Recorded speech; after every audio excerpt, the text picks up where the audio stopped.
नमस्कार, आप देख रहे हैं बिहार हेडलाइंस और मैं हूं अचला श्रीवास्तव। आप सभी को ये बात मालूम होगी कि बिहार में साल 2021 के लिए पंचायत चुनाव होने जा रहे हैं, लेकिन अभी तक इसकी तिथि मुकर्रर नहीं की गई है। इसी दौरान हमारी बातचीत हुई पंचायती राज मंत्री सम्राट चौधरी से, जिन्होंने बताया कि बिहार सरकार की तैयारी कैसी चल रही है इस पंचायत चुनाव के लिए और इसके साथ ही किस किस तरीके की तैयारी अभी तक की जा चुकी है, जिससे कि पंचायत चुनाव बिल्कुल ही आसानी से हो जाए। उन्होंने ये कहा कि पंचायत चुनाव के लिए सबसे महत्वपूर्ण ईवीएम के लिए 120 करोड़ रुपए मुहैया कराए जा चुके हैं, जिसके बाद से उन्होंने ये बात भी कही कि ईवीएम के द्वारा वोटिंग के लिए जो विपक्षी दल हैं वो मौजूद नहीं हैं। और इसके साथ ही उन्होंने कहा कि ईवीएम के द्वारा जितने भी तरीके के चुनाव होने हैं उसके लिए विपक्षी दल ने मनाही कर रखी है। उनके अनुसार ये जितने भी चुनाव हैं वो सब बैलेट पेपर के द्वारा किए जाने चाहिए।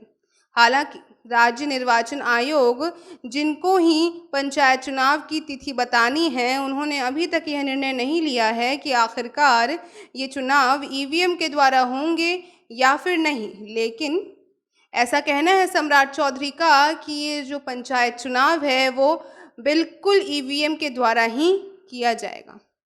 इसके साथ ही उन्होंने बिहार सरकार के द्वारा जो तैयारी की गई है उसके बारे में बताते हुए कहा है कि राज्य निर्वाचन आयोग को जिस भी प्रकार की मदद चाहिए राज्य सरकार से वो उन्हें मुहैया कराई जाएगी, चाहे वो शौचालय की मदद हो या फिर पुलिस बल की, चाहे वो कोई संसाधन हो या फिर कोई व्यवस्था।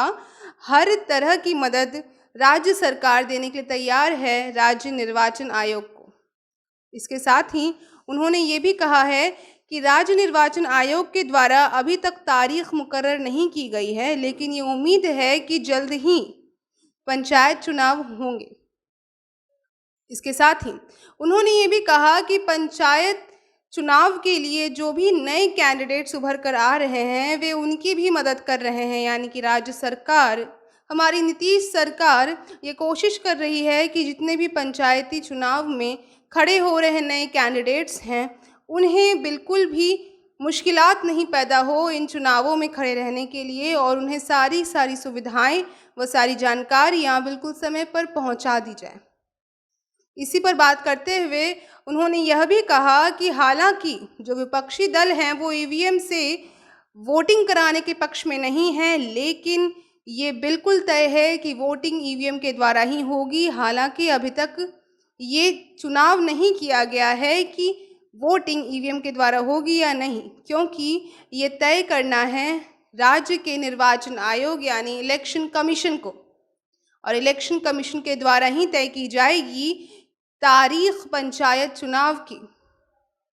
तो देखते हैं आगे क्या होता है और कब निकलती है पंचायत चुनाव की तारीख। हालांकि बिहार सरकार पूरी तरीके से तैयार है इन चुनौतियों का सामना करने के लिए, और इस पूरी व्यवस्था के लिए उन्होंने 120 करोड़ मुहैया भी कराया है, जिसके द्वारा ईवीएम की खरीदारी की जाएगी। तो आगे की ऐसी ही जानकारी के लिए बने रहिए बिहार हेडलाइंस के साथ।